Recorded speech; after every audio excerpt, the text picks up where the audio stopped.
पितृपक्ष का समापन 2 अक्टूबर बुधवार को पितृमोक्ष अमावस्या पर होगा।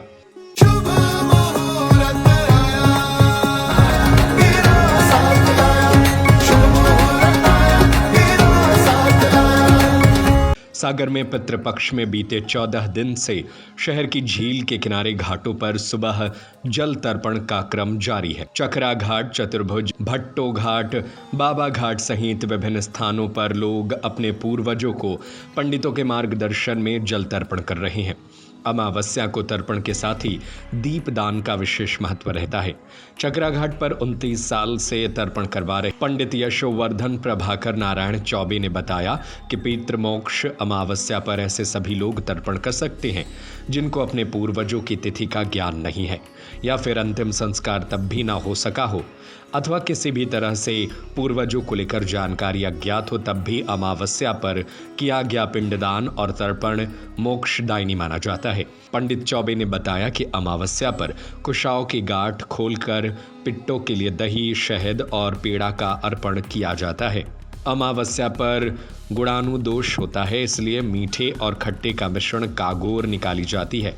इसको आदि व्याधि स्वरूप कहा जाता है।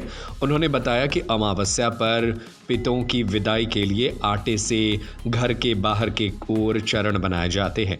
पंडित चौबे ने बताया कि पितृमोक्ष अमावस्या पर दीपदान का भी विशेष महत्व है। प्रातः पिंडदान और शाम को दीपदान करने से पितरों की तृप्ति और मोक्ष की राह तय होती है। उन्होंने बताया कि पीपल या आंवले के वृक्ष के नीचे दीप प्रज्वलित करना चाहिए।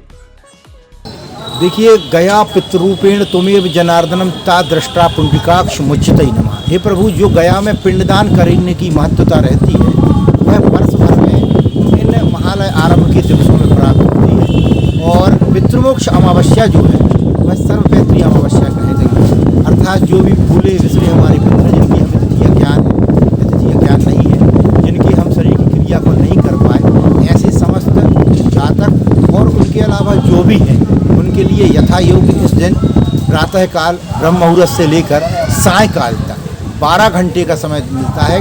उस दिन सूर्य के उपस्थान को महत्व नहीं मिल पाता है, अर्थात दिशाशूल नहीं रहता है। प्रातःकाल से सायंकाल तक प्रातः तर्पण करना, फिर उसके बाद आटे के जो चरण रहते हैं वह घर के बाहर की ओर विदाई के रूप में बनाए जाते हैं। भोजन के 4 भाग अर्पित किए जाते हैं, अग्नि की 7 आहुतियाँ, और उसके बाद अंतिम दिवस तेल का दिया उजियार कर दक्षिण की ओर रखा जाता है और उसमें अंतिम दिन 15 तिल के दाने समाहित किए जाते हैं। और ये संपूर्ण क्रिया करने के साथ ही उस दिन खट्टी मीठी कागुर चढ़ाई जाती है, अर्थात भोजन के भाग चढ़ाए जाते हैं, जिसमें चावलों की मीठी खीर बनाई जाती है, कड़ी बनाई जाती है, अठमाई बनाई जाती है, और उसमें खट्टा मीठा अर्थात गुणानुदोष, अर्थात प्रभु गुणों की अधिकता रहे, दोषों की कमी हो जाए, ऐसे सर्वपैतृ अमावस्या के दिन पितरों की अंतिम विनयाञ्जलि के रूप में समाहित या अंतिम कहें तो कागुरांजलि होती है।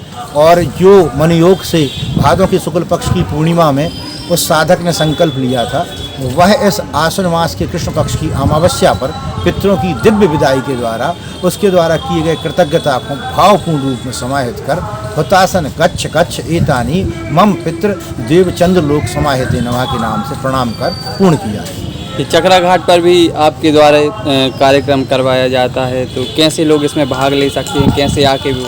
देखिए, वैसे तो सुबह मैं प्रति दिवस 5 बजे से तर्पण आरंभ कराता हूँ। पितृमोक्ष अमावस्या के दिन भी मैं सुबह 4:30 के लगभग पहला जो चरण रहेगा तर्पण के कार्य का वो आरंभ करूँगा। यहाँ पर लोग आ सकते हैं, तर्पण का कार्य करेंगे। और उस दिन मूलतः कुशाओं का मुख्य विसर्जन भी होता है। जो कुशाएँ हैं ये एक शरीरधारी के प्राण होते हैं, अर्थात 15 दिन 2 मार्ग हैं, उन 2 मार्ग के बीच में सेतु अर्थात पुल का कार्य कुशाएँ करती हैं, क्योंकि ये देवताओं को अमृत, ऋषियों को औषधि और पितरों के लिए जल की छोटी छोटी बूंदें समाहित कराती हैं। तो उस दिन कुशाओं का विधिवत तर्पण के बाद विसर्जन होता है। जो 4 पवित्रियाँ दोनों हाथों में, कान में, कमर में लगाई जाती हैं, उनकी अर्थात गांठें खोली जाती हैं। फिर उनको एक एक सार रूप अर्थात एक एक रेशा उनका निकाला जाता है। फिर उनके ऊपर तिल, जवा, चावल अर्पित किए जाते हैं। फिर विष्णु भगवान के रूप से उत्पन्न मधु, गणेश के रूप से उत्पन्न मिष्ठान, गाय के दूध से उत्पन्न दही, इन सबको समाहित कर इनकी विनयाञ्जलि समाहित की जाती है। उनका फिर वस्त्र निष्पीडन किया जाता है। उनको हृदय मस्तिष्क सब जगह से प्रणाम करके इन कुशाओं का विधिवत विसर्जन करके फिर यहाँ पर घाट पर समापन होता है। घर पर यही साधक अपने घर पर जाकर, जो मैंने अभी आपको पूर्व में क्रिया बताई, घर पर जाकर इसको पूर्ण करते हैं और अपने पितरों को पूर्ण मनोयोग से आदर सहित विदा कर उनका शुभाशीष वर्ष भर के लिए रक्षा कवच के रूप में पितृ चितत्तई निरूपणम पितृ तसात्तई पितृ सतात निरूपणम करशई नाम का शब्द समाहित कर प्रणाम करके पूर्ण करते हैं।